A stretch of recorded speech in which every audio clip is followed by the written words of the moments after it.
ರೇಣುಕಾಸ್ವಾಮಿ ಕೊಲೆ ಪ್ರಕರಣದ ಆರೋಪಿ ದರ್ಶನ್ ಜಾಮೀನು ಪಡೆದು ಹೊರಬಂದಿದ್ದಾರೆ. ದರ್ಶನ್ ಜಾಮೀನಿನ ವೇಳೆ ಕೋರ್ಟ್ ಬೆಂಗಳೂರು ಬಿಟ್ಟು ತೆರಳದಂತೆ ಷರತ್ತು ವಿಧಿಸಿತ್ತು. ಬಳಿಕ ಅನಾರೋಗ್ಯ ಪೀಡಿತವಾಗಿ ತಾಯಿ ಹಾಗೂ ಸಾಕು ಪ್ರಾಣಿಗಳನ್ನು ನೋಡಬೇಕು ಅಂತ ಕಾರಣ ಹೇಳಿ ದರ್ಶನ್ ಮೈಸೂರಿಗೆ ಹೋಗೋದಕ್ಕೆ ಅನುಮತಿ ಪಡೆದಿದ್ರು. ಕೋರ್ಟ್ 2 ವಾರಗಳ ಕಾಲಾವಕಾಶ ಅಂದ್ರೆ ಜನವರಿ 5ರವರೆಗೂ ಅನುಮತಿ ನೀಡಿತ್ತು. ದರ್ಶನ್ಗೆ ನೀಡಿದ್ದ ಮೈಸೂರು ಅನುಮತಿ ಈಗಾಗಲೇ ಅಂತ್ಯವಾಗಿದೆ. ಹೀಗಾಗಿ ದರ್ಶನ್ ಬೆಂಗಳೂರಿಗೆ ಬರಲೇಬೇಕಿದೆ. ಮತ್ತೊಂದು ಕಡೆ ಅನುಮತಿ ವಿಸ್ತರಣೆಗೆ ಮನವಿ ಸಲ್ಲಿಸಲು ವಕೀಲರ ಜೊತೆ ದರ್ಶನ್ ಚರ್ಚೆ ನಡೆಸಿದ್ದಾರೆ. ಆದರೆ ಕೋರ್ಟ್ ಮತ್ತೆ ಅನುಮತಿ ನೀಡೋವರೆಗೂ ದರ್ಶನ್ ಮೈಸೂರು ಬಿಡಲೇಬೇಕಿದೆ. ಕಲಬುರಗಿಯಲ್ಲಿ ಸಂಗೊಳ್ಳಿ ರಾಯಣ್ಣ ಪ್ರತಿಮೆಗೆ ಕಿಡಿಗೇಡಿಗಳು ಅವಮಾನ ಮಾಡಿದ್ದಾರೆ. ನಗರದ ಬಸ್ ನಿಲ್ದಾಣ ಬಳಿ ಇರುವ ರಾಯಣ್ಣ ಪ್ರತಿಮೆಯ ಖಡ್ಗವನ್ನ ಭಗ್ನಗೊಳಿಸಿ ದುಷ್ಕರ್ಮಿಗಳು ಕ್ರೌರ್ಯ ಮೆರೆದಿದ್ದಾರೆ. ಈ ಕೃತ್ಯಕ್ಕೆ ರಾಯಣ್ಣನ ಅಭಿಮಾನಿಗಳು ಮತ್ತು ಕುರುಬ ಸಮಾಜದವರು ಆಕ್ರೋಶಗೊಂಡಿದ್ದಾರೆ. ಕಲಬುರಗಿ ನಗರದ ಜಗತ್ ವೃತ್ತದಲ್ಲಿ ಟೈರ್ಗೆ ಬೆಂಕಿ ಹಚ್ಚಿ ಪ್ರತಿಭಟನೆ ನಡೆಸಿದರು. ಸ್ವಾತಂತ್ರ್ಯ ವೀರ ಸಂಗೊಳ್ಳಿ ರಾಯಣ್ಣನಿಗೆ ಅಪಮಾನ ಮಾಡಿದ ದುಷ್ಕರ್ಮಿಗಳನ್ನು ಬಂಧಿಸುವಂತೆ ಆಗ್ರಹಿಸಿದರು. ಭಗ್ನಗೊಂಡ ಪ್ರತಿಮೆಯನ್ನ ಪುನರ್ರೂಪಿಸಲು ಪ್ರತಿಭಟನಾಕಾರರು ಒತ್ತಾಯಿಸಿದರು. ಧಾರವಾಡ ಕೃಷಿ ವಿವಿ ಆವರಣದಲ್ಲಿ ಅಯ್ಯಪ್ಪ ದೇವಸ್ಥಾನ ಕಟ್ಟುವ ಕಾರ್ಯಕ್ಕೆ ಅಯ್ಯಪ್ಪ ಭಕ್ತರು ಮುಂದಾಗಿದ್ದಾರೆ. ಶನಿವಾರ ತಾತ್ಕಾಲಿಕ ತಗಡಿನ ಶೆಡ್ ನಿರ್ಮಿಸಿ ಅಯ್ಯಪ್ಪನ ಮೂರ್ತಿಯನ್ನ ಪ್ರತಿಷ್ಠಾಪಿಸಲಾಗಿತ್ತು. ಸದ್ಯ ಅಯ್ಯಪ್ಪನಿಗೆ ಪೂಜೆ ಸಲ್ಲಿಸಿ ಅನ್ನ ಸಂತರ್ಪಣೆ ಮಾಡಲಾಗಿದೆ. ಶ್ರೀರಾಮಸೇನೆ ಮುಖ್ಯಸ್ಥ ಪ್ರಮೋದ್ ಮುತಾಲಿಕ್ ನೇತೃತ್ವದಲ್ಲಿ ಅನ್ನ ಸಂತರ್ಪಣೆ ನೆರವೇರಿಸಲಾಗಿದೆ. ಈ ಬಗ್ಗೆ ಮಾತನಾಡಿದ ಪ್ರಮೋದ್ ಮುತಾಲಿಕ್, ಕೃಷಿ ವಿವಿ ಆವರಣದಲ್ಲಿ ಯಾವುದೇ ಅಡ್ಡಿ ಇಲ್ಲದೆ ಭವ್ಯ ದೇವಸ್ಥಾನ ನಿರ್ಮಾಣವಾಗಲಿದೆ. ರಾಜ್ಯ ಸರ್ಕಾರ ಕೂಡ ಇದಕ್ಕೆ ಅನುಕೂಲ ಮಾಡಿಕೊಡಬೇಕು. ಯಾವುದೇ ರೀತಿಯ ವಿಕೃತ ಮನಸ್ಸಿನಿಂದ ದೇಗುಲವನ್ನು ತೆಗೆಯೋದಕ್ಕೆ ಪ್ರಯತ್ನ ಮಾಡಿದ್ರೆ ದೊಡ್ಡ ಪ್ರಮಾಣದಲ್ಲಿ ಹೋರಾಟಕ್ಕೆ ನಾಂದಿ ಹಾಡಿದಂತಾಗುತ್ತೆ ಅಂತ ಹೇಳಿದರು. ಆರ್ಎಸ್ಎಸ್ ಶತಮಾನೋತ್ಸವ ಪ್ರಯುಕ್ತ ಕೋಲಾರ ನಗರದ ಕ್ಲಾಕ್ ಟವರ್ ಬಳಿ ಆರ್ಎಸ್ಎಸ್ ಪಥಸಂಚಲನ ನಡೆಯಲಿದೆ. ಕೋರ್ಟ್ ಅನುಮತಿ ಪಡೆದು ಇದೇ ಮೊದಲ ಬಾರಿ ಕ್ಲಾಕ್ ಟವರ್ ಬಳಿ ಪಥಸಂಚಲನ ನಡೆಸಲಾಯಿತು. 16 ಕಿಲೋಮೀಟರ್ ಸಂಚರಿಸಿದ ಪಥಸಂಚಲನದಲ್ಲಿ 2,000ಕ್ಕೂ ಹೆಚ್ಚು ಆರ್ಎಸ್ಎಸ್ ಸ್ವಯಂ ಸೇವಕರು ಭಾಗಿಯಾಗಿದ್ದರು. ಮುಂಜಾಗೃತಾ ಕ್ರಮವಾಗಿ ಕ್ಲಾಕ್ ಟವರ್ ಬಳಿ ಓರ್ವ ಐಜಿ, 4 ಎಸ್ಪಿ ಸೇರಿದಂತೆ 1,200ಕ್ಕೂ ಹೆಚ್ಚು ಪೊಲೀಸರನ್ನ ನಿಯೋಜನೆ ಮಾಡಲಾಗಿತ್ತು. ಪಥಸಂಚಲನ ಮುಗಿತಾ ಇದ್ದಂತೆ ಕೆಲ ಮುಸ್ಲಿಂ ಯುವಕರು ಅಲ್ಲಾಹು ಅಕ್ಬರ್ ಅಂತ ಕೂಗಿದ್ರು. ಇದರಿಂದಾಗಿ ಕೆಲ ಕಾಲ ಬಿಗುವಿನ ವಾತಾವರಣ ನಿರ್ಮಾಣವಾಗಿತ್ತು. ಕೂಡಲೇ ಎಚ್ಚೆತ್ತ ಪೊಲೀಸರು ಯುವಕರನ್ನ ಚದುರಿಸಿದ್ರು.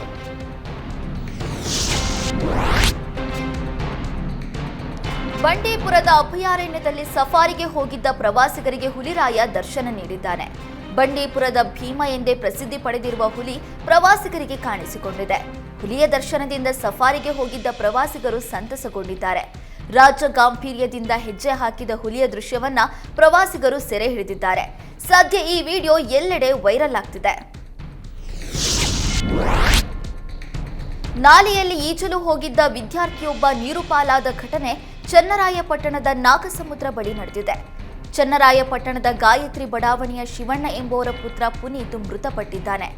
ಸರ್ಕಾರಿ ಪದವಿ ಪೂರ್ವ ಕಾಲೇಜಿನಲ್ಲಿ ದ್ವಿತೀಯ ಪಿಯುಸಿ ಓದ್ತಾ ಇದ್ದ ಪುನೀತ್ ರಜೆ ಇದ್ದ ಕಾರಣಕ್ಕೆ ಹೇಮಾವತಿ ನಾಲೆ ಬಳಿ ತೆರಳಿದ್ದ.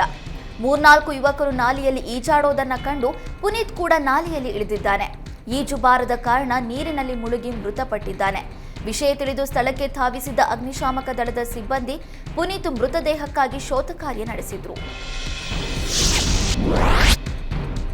ಅಕ್ರಮವಾಗಿ ಗಾಂಜಾ ಮಾರಾಟಕ್ಕೆ ಯತ್ನಿಸಿದ 4ರನ್ನ ಸಿದ್ದಾಪುರ ಪೊಲೀಸರು ಬಂಧಿಸುವಲ್ಲಿ ಯಶಸ್ವಿಯಾಗಿದ್ದಾರೆ. ಸೋಫಿಕುಲ್ ಇಸ್ಲಾಂ, ಇಮ್ತಿಯಾಸ್, ರೋಹಿತಾನ್ ಮತ್ತು ಯೂಸುಫ್ ಎಂಬ ಅಸ್ಸಾಂ ಮೂಲದ 4ರನ್ನ ಬಂಧಿಸಲಾಗಿದೆ. ಆರೋಪಿಗಳು ಕೊಡಗಿನ ಹೊಸಕೆರೆ ಬಳಿ ಗಾಂಜಾ ಮಾರಾಟಕ್ಕೆ ಯತ್ನಿಸಿದ್ರು. ಖಚಿತ ಮಾಹಿತಿ ಮೇರೆಗೆ ದಾಳಿ ನಡೆಸಿದ ವಿರಾಜಪೇಟೆ ತಾಲೂಕಿನ ಸಿದ್ದಾಪುರ ಪೊಲೀಸರು ಗಾಂಜಾ ಮಾರಾಟಗಾರರನ್ನ ಹೆಡೆಮುರಿ ಕಟ್ಟಿದ್ದಾರೆ. ಬಂಧಿತ 4ರನ್ನ ನ್ಯಾಯಾಲಯಕ್ಕೆ ಹಾಜರುಪಡಿಸಲಾಗಿದೆ.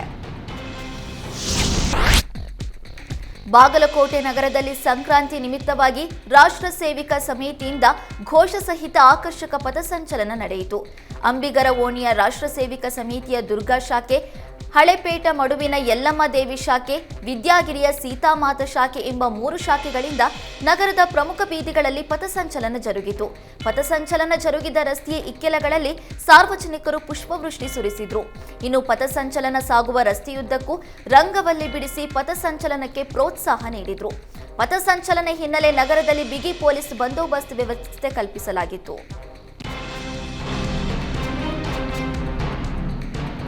ಕಾಂಗ್ರೆಸ್ ಸರ್ಕಾರ ಬಂದ ಮೇಲೆ ಈಡಿಗ ಸಮಾಜವನ್ನು ಸಂಪೂರ್ಣ ಕಡೆಗಣಿಸಲಾಗಿದೆ ಎಂದು ಆರ್ಯ ಈಡಿಗ ಸಮಾಜದ ಶ್ರೀ ಪ್ರಣವಾನಂದ ಸ್ವಾಮೀಜಿ ಆಕ್ರೋಶ ವ್ಯಕ್ತಪಡಿಸಿದ್ದಾರೆ. ಕಲಬುರಗಿಯಲ್ಲಿ ಮಾತನಾಡಿದ ಅವರು, ನಮ್ಮ ಸಮಾಜಕ್ಕೆ 2 ಮಂತ್ರಿ ಸ್ಥಾನ, 3 ನಿಗಮ ಮಂಡಳಿ ಸ್ಥಾನವನ್ನ ಕೊಡಬೇಕಿತ್ತು. ಆದರೆ ಸಿದ್ದರಾಮಯ್ಯ ನೇತೃತ್ವದ ರಾಜ್ಯ ಕಾಂಗ್ರೆಸ್ ಸರ್ಕಾರ ನಮ್ಮ ಸಮುದಾಯದವರಿಗೆ ಮಂತ್ರಿಗಿರಿ ಕೊಟ್ಟಿಲ್ಲ. ನಮ್ಮ ಸಮಾಜದ ಮುಖಂಡ ಮಾಲೀಕಯ್ಯ ಗುತ್ತೇದಾರರನ್ನ ಸಂಪೂರ್ಣ ಮೂಲೆಗುಂಪು ಮಾಡಲಾಗಿದೆ. ಈಡಿಗ ಸಮಾಜದ ಸಚಿವರು, ಶಾಸಕರು ನಮ್ಮ ಸಮಾಜದ ಬಗ್ಗೆ ಧ್ವನಿ ಎತ್ತುತ್ತಾ ಇಲ್ಲ. ಅದಕ್ಕಾಗಿ ನಾವು 2ನೇ ಹಂತದ ಹೋರಾಟಕ್ಕೆ ನಿರ್ಧರಿಸಿದ್ದೇವೆ ಅಂತ ತಿಳಿಸಿದ್ರು. ಕೋಲಾರದಲ್ಲಿ ಕೃಷ್ಣನ ಗೀತಾಸಾರ ಬ್ಯಾನರ್ ಹರಿದು ಹಾಕಿದ ವಿಡಿಯೋ ವೈರಲ್ ಆಗ್ತಿದೆ. ಜನವರಿ 3ರಂದು ಕೋಲಾರ ಬಂದ್ ವೇಳೆ ಡಿಡಿಪಿಐ ಕಚೇರಿಗೆ ನುಗ್ಗಿ ಕೃಷ್ಣನ ಗೀತಾಸಾರ ಬ್ಯಾನರ್ ಅನ್ನು ಹರಿದು ಅಪಮಾನ ಮಾಡಲಾಗಿದೆ. ಅಂಬೇಡ್ಕರ್ ಪೀಠಿಕೆ ಅಳವಡಿಸುವ ಬದಲು ಗೀತಾಸಾರ ಅಳವಡಿಸಿದ್ದೀರಾ ಎಂದು ಡಿಡಿಪಿಐ ಕೃಷ್ಣಮೂರ್ತಿಗೆ ಆವಾಜ್ ಹಾಕಿದ್ರು. ಬಳಿಕ ಗೀತಾಸಾರ ಇರುವ ಬ್ಯಾನರ್ ಹರಿದು ಹಾಕಲಾಗಿತ್ತು. ಸದ್ಯ ಈ ವಿಡಿಯೋ ಸಾಮಾಜಿಕ ಜಾಲತಾಣದಲ್ಲಿ ವೈರಲ್ ಆಗ್ತಾ ಇದೆ. ಗೀತಾಸಾರ ಹರಿದು ಅಪಮಾನ ಮಾಡಿರುವುದನ್ನು ಯಾದವ ಸಂಘ ಖಂಡಿಸಿದೆ. ಆರೋಪಿಗಳ ವಿರುದ್ಧ ಕ್ರಮ ಕೈಗೊಳ್ಳುವಂತೆ ಒತ್ತಾಯ ಮಾಡಲಾಗಿದೆ.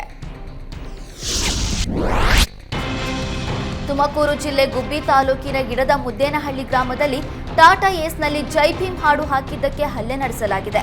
ಸಿರಿವರ ಗ್ರಾಮದ ದೀಪು ಮತ್ತು ನರಸಿಂಹಮೂರ್ತಿ ಎಂಬುವರ ಮರ್ಮಾಂಗಕ್ಕೆ ಒದ್ದು ಹಲ್ಲೆ ಮಾಡಲಾಗಿದೆ. ರೈಲ್ವೆ ಪೊಲೀಸ್ ಚಂದ್ರಶೇಖರ್ ಹಾಗೂ ನರಸಿಂಹರಾಜು ಎಂಬುವರು ಹಲ್ಲೆ ನಡೆಸಿದ್ದಾರೆ ಎಂದು ಆರೋಪಿಸಲಾಗಿದೆ. ಟಾಟಾ ಏಸ್ನಲ್ಲಿ ಜೈ ಭೀಮ್ ಹಾಡು ಹಾಕಿಕೊಂಡು ಹೋಗ್ತಾ ಇದ್ದಾಗ ಚಂದ್ರಶೇಖರ್ ಹಾಗೂ ನರಸಿಂಹರಾಜು ಇಬ್ಬರು ಬೈಕ್ನಲ್ಲಿ ಬಂದು ಅಡ್ಡಗಟ್ಟಿ ಗಲಾಟೆ ಮಾಡಿದ್ದಾರೆ. ಅಂಬೇಡ್ಕರ್ ಹಾಡು ಯಾಕೆ ಹಾಕಿದ್ದೀರಾ, ನಿಮ್ಮ ಜಾತಿ ಯಾವುದು ಅಂತ ಪ್ರಶ್ನಿಸಿ ಹಲ್ಲೆ ಮಾಡಿದ್ದಾಗಿ ಆರೋಪಿಸಲಾಗಿದೆ. ಈ ಕುರಿತು ಗುಬ್ಬಿ ಪೊಲೀಸ್ ಠಾಣೆಯಲ್ಲಿ ಪ್ರಕರಣ ದಾಖಲಾಗಿದೆ.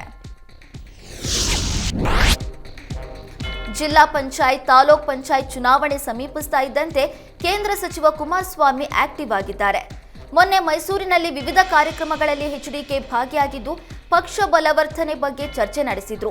ಈ ಮೂಲಕ ಸಿಎಂ ತವರಿನಲ್ಲೇ ಸ್ಥಳೀಯ ಸಂಸ್ಥೆಗಳ ಚುನಾವಣೆಗೆ ಕಹಳೆ ಮೊಳಗಿಸಿದ್ರು. ನಿನ್ನೆ ಚಾಮುಂಡಿ ಬೆಟ್ಟಕ್ಕೆ ಭೇಟಿ ನೀಡಿದ ಎಚ್ಡಿಕೆ ಚಾಮುಂಡಿ ದೇವಿಗೆ ವಿಶೇಷ ಪೂಜೆ ಸಲ್ಲಿಸಿದ್ರು. ಎಚ್ಡಿ ಕುಮಾರಸ್ವಾಮಿಗೆ ಸ್ಥಳೀಯ ಜೆಡಿಎಸ್ ಮುಖಂಡರು ಸಾಥ್ ನೀಡಿದ್ರು. ಕತ್ತು ಹಿಸುಕಿ ಪತಿಯಿಂದಲೇ ಪತ್ನಿಯ ಹತ್ಯೆ ನಡೆದಿದೆ. ಕೊಪ್ಪಳದ ಭಾಗ್ಯನಗರದ ಜನತಾ ಕಾಲೋನಿಯಲ್ಲಿ ಈ ದುರ್ಘಟನೆ ಸಂಭವಿಸಿದೆ. ಪತ್ನಿಕ ರೇಣುಕಾ ಸಂಗಟಿಯನ್ನ ಕೊಂದು ಪಾಪಿ ಪತಿ ಅನಿಲ್ ಪೊಲೀಸರಿಗೆ ಶರಣಾಗಿದ್ದಾನೆ. 4 ವರ್ಷದ ಹಿಂದೆ ಅನಿಲ್ ಹಾಗೂ ರೇಣುಕಾ ಮದುವೆಯಾಗಿದ್ರು. ಆರಂಭದಲ್ಲಿ ರೇಣುಕಾಳನ್ನ ಚೆನ್ನಾಗೇ ನೋಡ್ಕೊಳ್ತಾ ಇದ್ದ ಅನಿಲ್ ಇತ್ತೀಚೆಗೆ ಪ್ರತಿನಿತ್ಯ ಕುಡಿದು ಬಂದು ರೇಣುಕಾಗೆ ಕಿರುಕುಳ ನೀಡ್ತಾ ಇದ್ದಂತೆ. ನಿನ್ನೆ ರಾತ್ರಿ ಮನೆಯಲ್ಲಿ ಕತ್ತು ಹಿಸುಕಿ ರೇಣುಕಾಳನ್ನ ಅನಿಲ್ ಕೊಂದಿದ್ದಾನೆ. ಬಳಿಕ ರೇಣುಕಾ ಕುಟುಂಬಸ್ಥರಿಗೆ ಮಾಹಿತಿ ನೀಡಿ ಪೊಲೀಸರಿಗೆ ಶರಣಾಗಿದ್ದಾನೆ. ಸ್ಥಳಕ್ಕೆ ಪೊಲೀಸರು ಭೇಟಿ ನೀಡಿ ಪರಿಶೀಲನೆ ನಡೆಸಿದ್ದಾರೆ.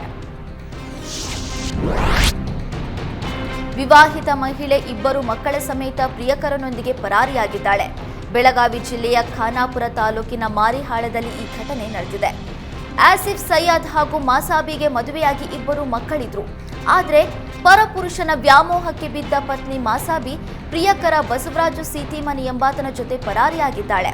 ಈ ಕುರಿತು ಪತಿ ಆಸಿಫ್ ಆರೋಪವನ್ನ ಮಾಡಿದ್ದಾನೆ. ಮನೆಯಲ್ಲಿದ್ದ 60 ಗ್ರಾಂ ಚಿನ್ನ, 5 ಲಕ್ಷ ಹಣ, ಸೈಟ್ ದಾಖಲೆ, ಗೃಹ ಉಪಯೋಗಿ ವಸ್ತುಗಳನ್ನೆಲ್ಲ ತೆಗೆದುಕೊಂಡು ಪ್ರಿಯಕರನ ಜೊತೆ ಹೋಗಿದ್ದಾಳೆ ಅಂತ ಪತಿ ಪೊಲೀಸ್ ಠಾಣೆಗೆ ದೂರು ಕೊಟ್ಟಿದ್ದಾನೆ. ಪರಾರಿಯಾಗಿರುವ ಮಾಸಾಬಿ ಜನವರಿ 1ರಂದು ರಾತ್ರಿ ವೇಳೆ ಕಾರಲ್ಲಿ ಹೋಗುವ ದೃಶ್ಯ ಸಿಸಿಟಿವಿಯಲ್ಲಿ ಸೆರೆಯಾಗಿದೆ. ಪರಾರಿಯಾದ ಮಾಸಾಬಿ ಹಾಗೂ 2 ಮಕ್ಕಳಿಗೆ ಮಾರಿಹಾಳ ಪೊಲೀಸರು ಹುಡುಕಾಟ ನಡೆಸಿದ್ದಾರೆ.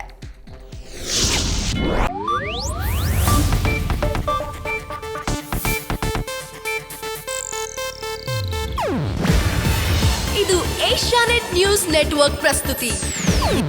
ನೀವು ನೋಡ್ತಿದ್ದೀರಾ ಏಷ್ಯಾನೆಟ್ ಸುವರ್ಣ ನ್ಯೂಸ್.